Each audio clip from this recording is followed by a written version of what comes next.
Come and let us go up to the mountain of the Lord, unto the house of our God. Come and let us go up to the mountain of the Lord, unto the house of our God. And He will teach us of His ways, and we will walk in His paths.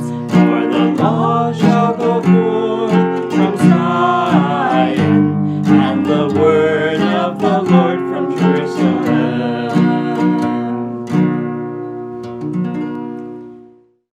Hello, my name is Betty, and today we are studying the paths of God. Halo, nama saya Betty dan hari ini kita akan mempelajari tentang jalan-jalannya Tuhan. There are several different kinds of paths in the Word of God. Ada beberapa jalan-jalan yang dinyatakan dalam Alkitab. The first one is mentioned in Psalm 119, 105.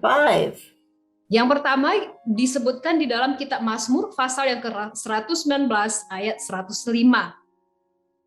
Firman-Mu Tuhan itu pelita bagi kakiku dan terang bagi jalanku.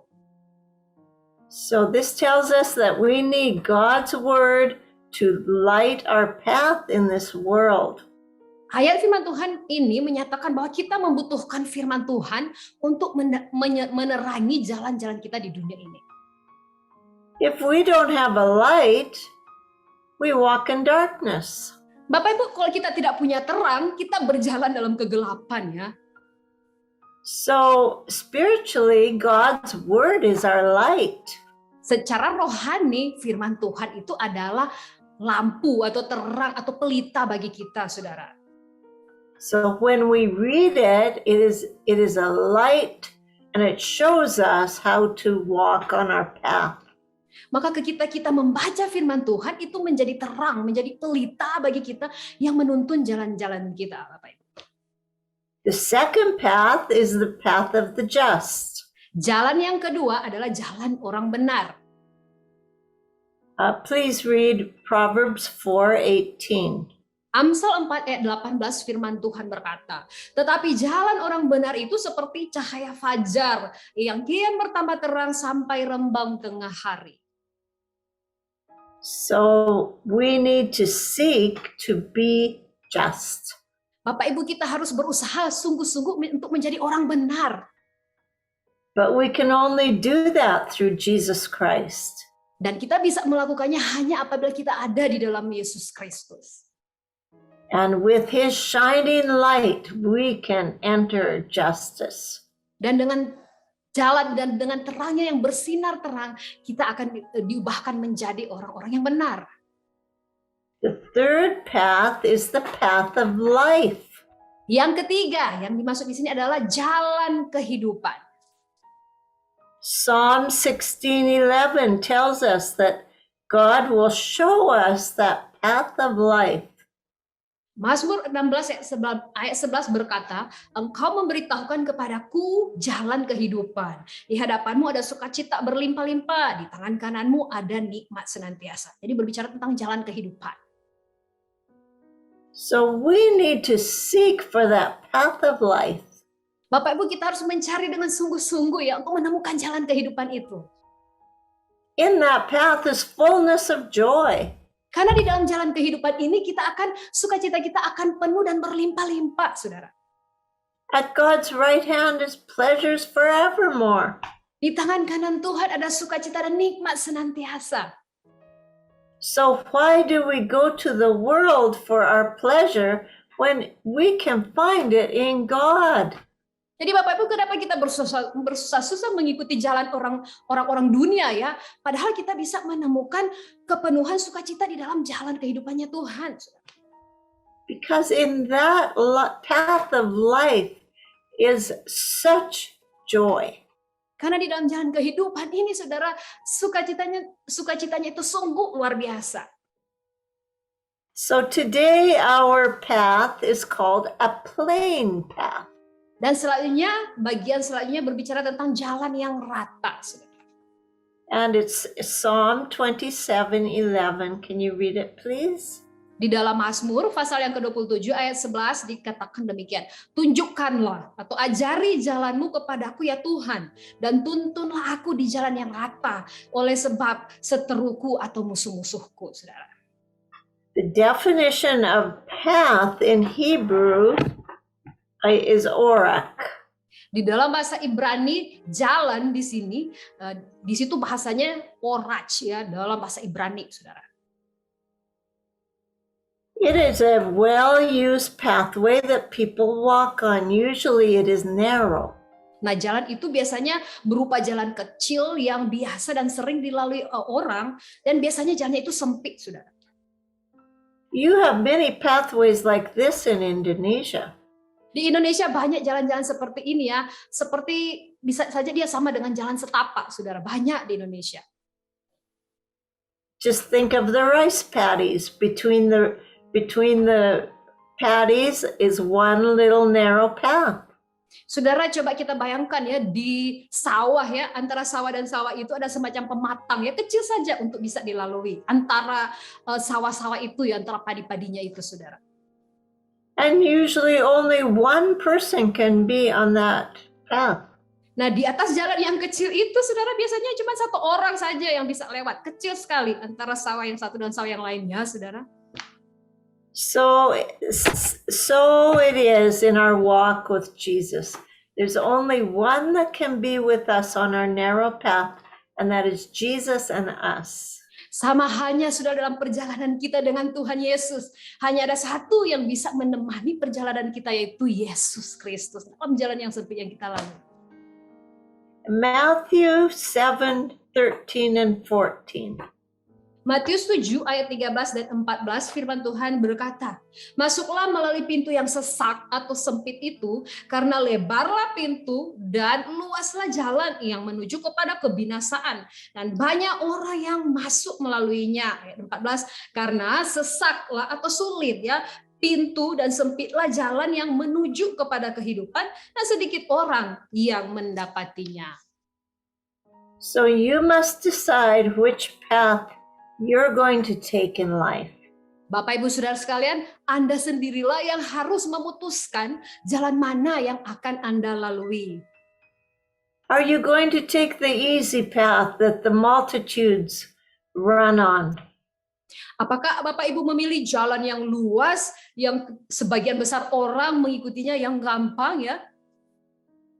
Because it says in verse 13 that way leads to destruction. Karena dalam ayat 13 tadi yang sudah kita baca, jalan yang luas itu justru membawa kita kepada kebinasaan. And many people are on that pathway. Dan banyak orang yang masuk melaluinya, yang mengikuti pintu yang luas tadi, saudara. Jalan. As Christians, we want to be a shining light and direct people into the narrow pathway of following Jesus Christ. Sebagai orang Kristen, kita harus punya kerinduan untuk menjadi terang yang menerangi dan menuntun orang untuk mengikuti jalan yang sempit yang bawa kepada kehidupan itu, saudara. Okay, the definition of plain in Hebrew is it's Maishor. Di dalam bahasa Ibrani sekarang kita akan melihat definisi dari kata rata ya. Dalam bahasa Ibrani disebut maishor. It means a plain or level. Artinya suatu dataran atau tingkatan. So straight, even place. Atau suatu tempat yang rata. So that's where we want to walk, in a straight, even pathway. Dan jalan seperti itulah yang harus kita rindukan untuk kita lalui, yaitu suatu jalan yang rata.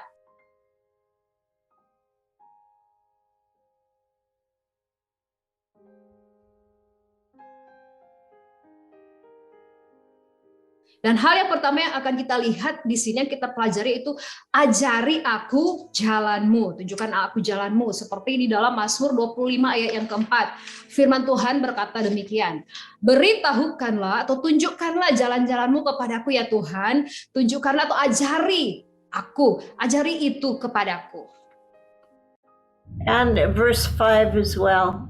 Dan juga di dalam ayat yang kelima, masih di Mazmur yang pasal yang ke-25 ini. Bawalah aku berjalan dalam kebenaran-Mu dan ajarlah aku, sebab Engkaulah Allah yang menyelamatkan aku. Engkau ku nanti-nantikan sepanjang hari. So first of all, we do not know the way to walk. Pertama-tama Bapak Ibu Saudara sekalian, kita tidak tahu ya jalan apa yang harus kita lalui. And King David was praying to God and crying out to him to teach him how he should live. Dan Daud dia berseru-seru kepada Tuhan, dia memohon kepada Tuhan agar supaya menuntun jalannya. And we too have to cry out to God and seek him. Sama halnya dengan kita juga, saudara, kita perlu minta, memohon, berseru-seru kepada Tuhan mencari wajahnya. He doesn't just give us his treasures until we ask. Janganlah kita hanya, Tuhan akan memberikan ya, dia akan memberikan kepada kita, asalkan kita meminta. Kalau kita tidak meminta, kita tidak mendapatkan, saudara. Psalm 32:8 is God's promise to us. Dan janji Tuhan ada dalam Mazmur 32 ayat 8. Janji Tuhan kepada kita ya. Aku hendak mengajar dan menunjukkan kepadamu jalan yang harus kau tempuh. Aku hendak memberi nasihat, mataku tertuju kepadamu. Isn't that wonderful? Bukankah hal ini luar biasa? Janji yang luar biasa ya saudara? We don't have to lean on our own understanding. Kita tidak perlu bersandar kepada pengertian kita sendiri, saudara. We know the Lord will keep his eye on us and show us that narrow path. Kita tahu betul bahwa Tuhan akan menjaga kita dan menunjukkan kita, membawa kita kepada jalannya, sekalipun itu jalan yang sempit, saudara. And that word teach means to instruct, direct, point, shoot, and cast in a straight manner. Kata ajarkan ini, saudara, artinya adalah memberikan instruksi, mengajar, menunjukkan, menembak, membidik, melemparkan dengan lurus. So when God is doing that with our life, you can be sure it will be successful. Dan jika Tuhan melakukan semua itu dalam hidup kita, saudara, yakinlah bahwa Anda sementara berjalan di jalan yang tepat. Humility is required to learn truth. Nah, di sini diperlukan kerendahan hati untuk kita mau belajar tentang kebenaran. 1 Peter 5:5 tells us. 1 Petrus 5 ayat 5, firman Tuhan berkata demikian, saudara. Demikian jugalah kamu, hai orang-orang muda, tunduklah kepada orang-orang yang tua, dan kamu semua rendahkanlah dirimu seorang terhadap yang lain. Sebab Allah menentang orang yang congkak, tetapi mengasihani orang yang rendah hati. God is going to lead us in a plain path.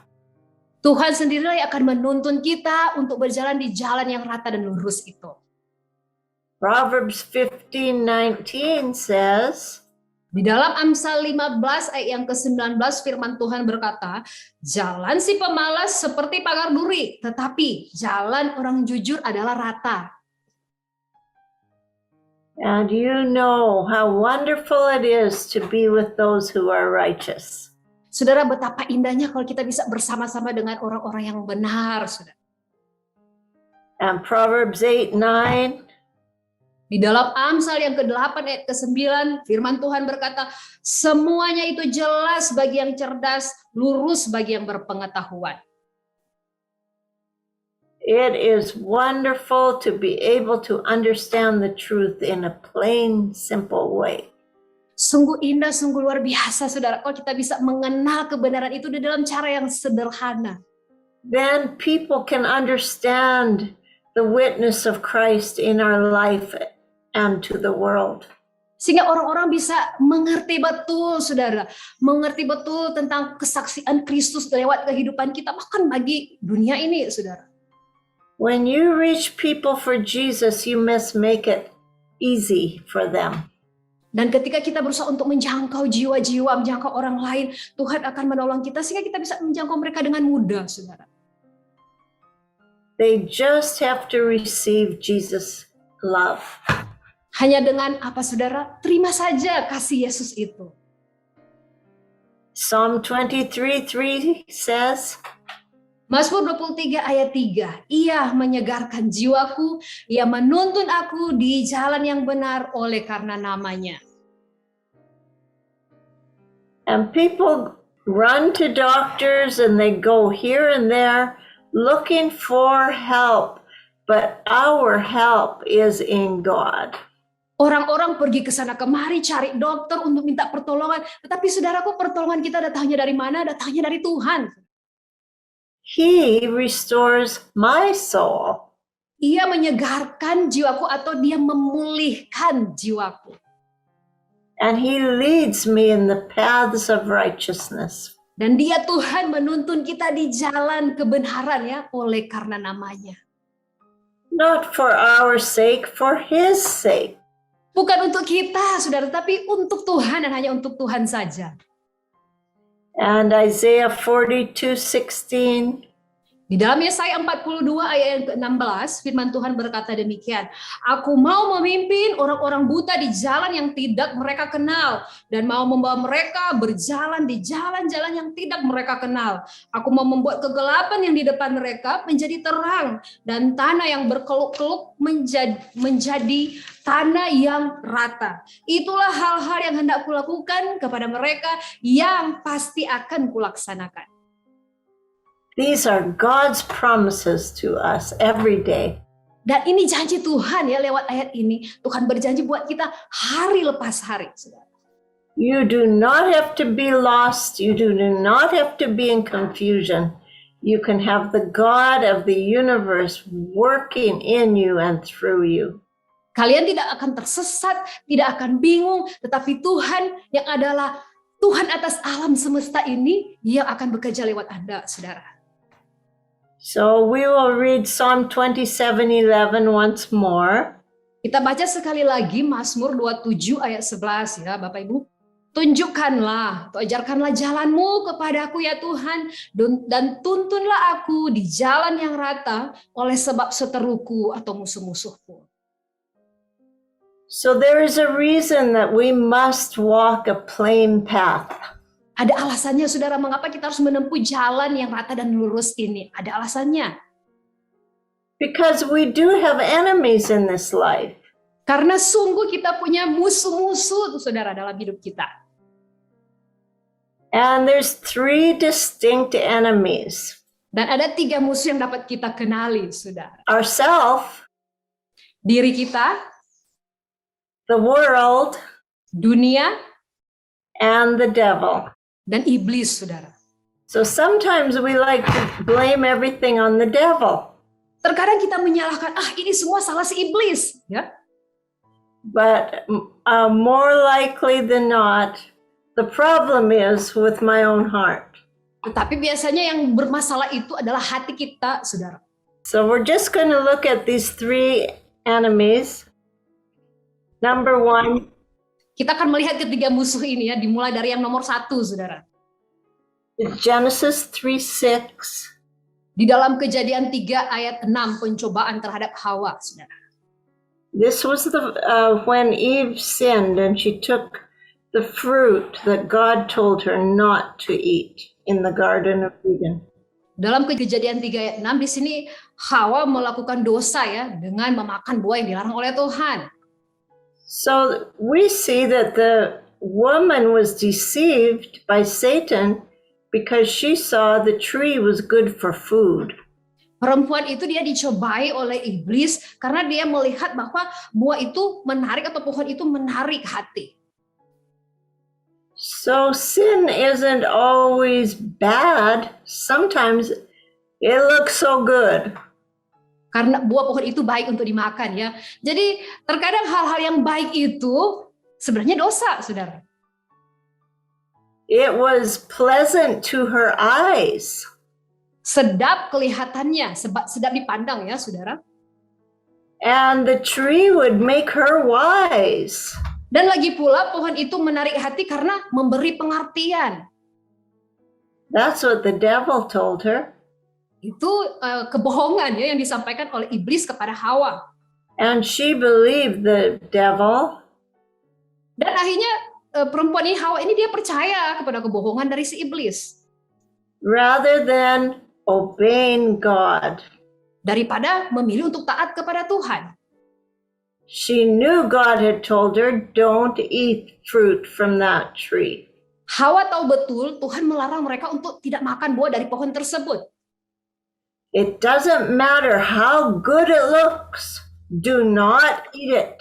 Tidak peduli betapa menarik, bagus kelihatannya ya. Jangan pernah coba-coba memakan buahnya. But she did eat it and mankind fell into sin.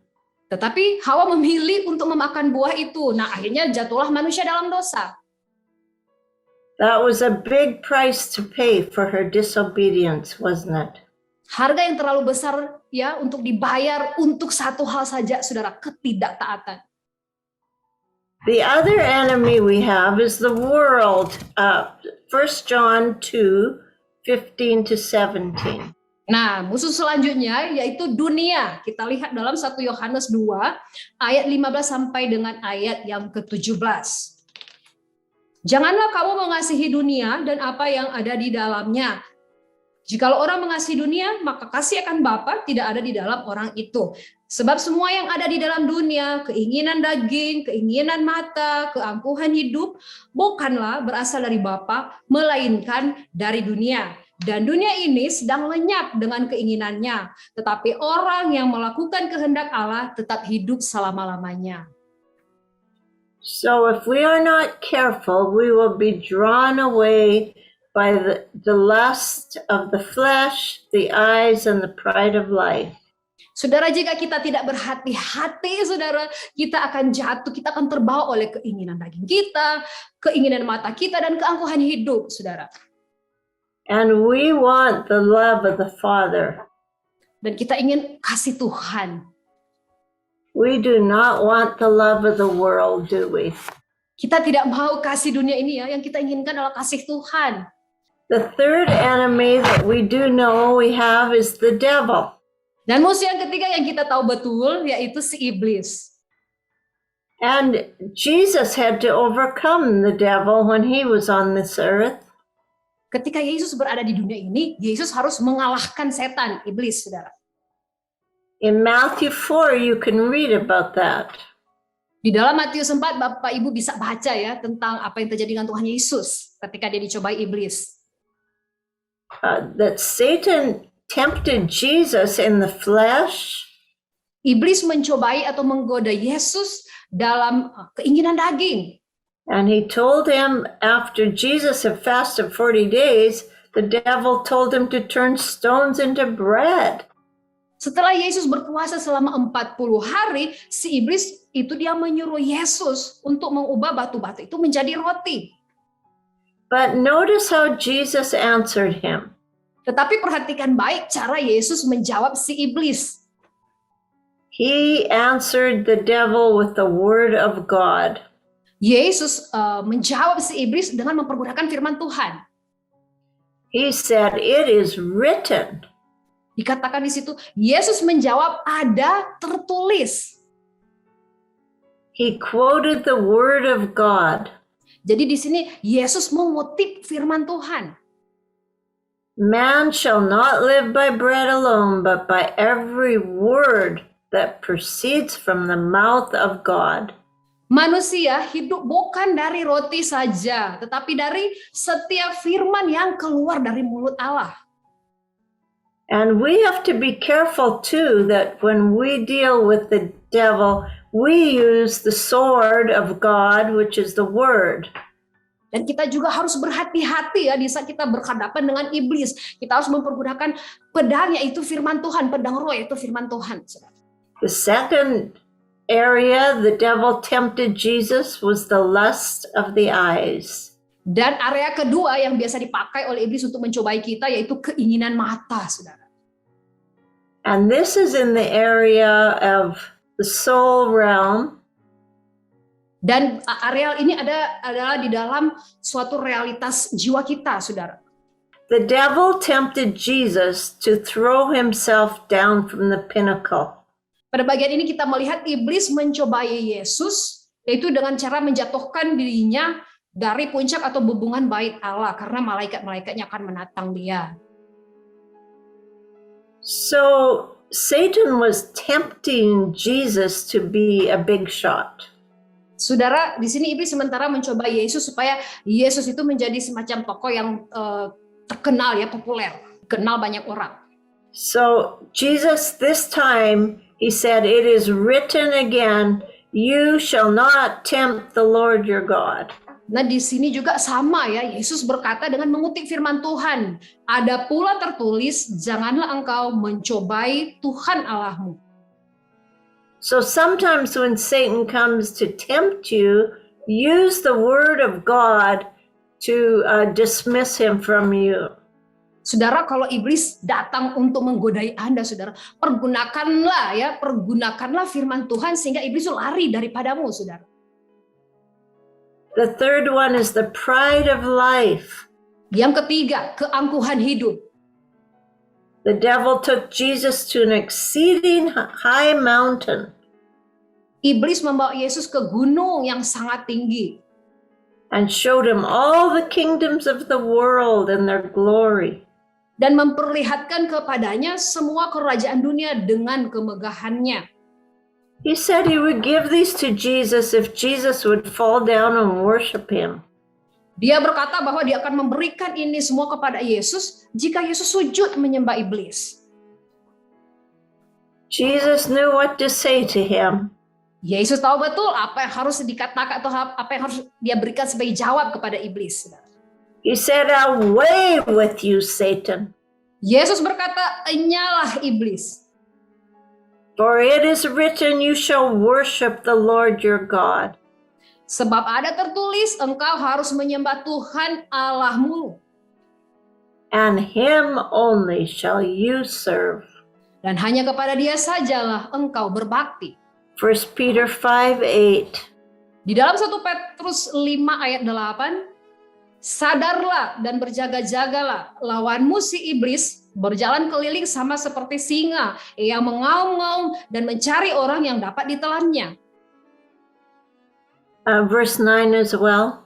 Dan ayat yang ke-9 juga, saudara. Lawanlah dia, lawanlah iblis, ya, dengan iman yang teguh. Sebab kamu tahu bahwa semua saudaramu di seluruh dunia menanggung penderitaan yang sama. So Psalm 25:1 tells us 1 and 2. Di dalam Mazmur 25 ayat yang pertama dan kedua dari Daud, kepadamu ya Tuhan, ku angkat jiwaku. Ayat yang kedua, Allahku, kepadamu aku percaya. Janganlah kiranya aku mendapat malu. Janganlah musuh-musuhku beria-ria atas aku. So let us conclude this study with prayer. Dan marilah kita menyimpulkan pembelajaran kita di dalam doa. Lord, we know that we are no match for our enemies. Ya Tuhan, kami tahu betul kami ini tidak bisa dibandingkan dengan musuh-musuh seteru kami, Tuhan. For we are only human. Karena kami ini hanya manusia adanya. But we thank you for this study today. Tapi kami bersyukur buat pembelajaran kami hari ini, Tuhan. Because we can take these scriptures and apply them in our life. Karena kami bisa memegang firman ini dan menerapkannya dalam kehidupan kami. And we can walk in victory today because of your word. Dan kami bisa berjalan dalam kemenangan hari ini hanya oleh karena firman-Mu, Tuhan. The light of your word will shine upon our pathway. Terang firman-Mu kiranya menyinari jalan-jalan kami, Tuhan. And that which is nebulous and confusing must leave. Sehingga segala sesuatu yang membuat kami bingung, terpecah, perhatian kami semuanya itu keluar dan pergi dari hidup kami. And my pathway will become clear and plain and simple. Sehingga jalan yang aku hendak lewati Tuhan itu menjadi jalan yang bersih, rata, dan sederhana. Open our ears to hear your spirit. Tuhan Yesus, bukalah telinga kami supaya kami boleh mendengar dari Roh-Mu. That we may not make a mistake Sehingga kami tidak melakukan kesalahan Tuhan. like Eve of old. Seperti pada Hawa yang melakukan kesalahan pada masa dahulu kala. Because our mistakes affect a lot of people. Karena kesalahan kami Tuhan mempengaruhi banyak orang di sekitar kami. Lord, today we lift our hearts to you, Tuhan, hari ini kami mau angkat hati kami kepadamu. asking you to be our help, Memohonkan Tuhan kiranya Engkau menjadi penolong kami. asking you to protect our lives. Kami memohon Tuhan lindungilah hidup kami. And may we walk in that narrow path Dan kiranya kami berjalan di jalan yang sempit itu. that leads unto eternal life. Yang menuntun kami kepada hidup yang kekal. And if there's anyone that has not given their hearts to you, Dan jika ada di antara kami Tuhan yang mendengarkan, yang belum memberi hati kami kepada Engkau. I pray that they would invite you into their hearts right now. Kami berdoa agar mereka pun hari ini mengundang Engkau untuk masuk dalam hati mereka. I pray they would kneel down Kami berdoa agar supaya mereka sujud, menyembah, sujud berlutut.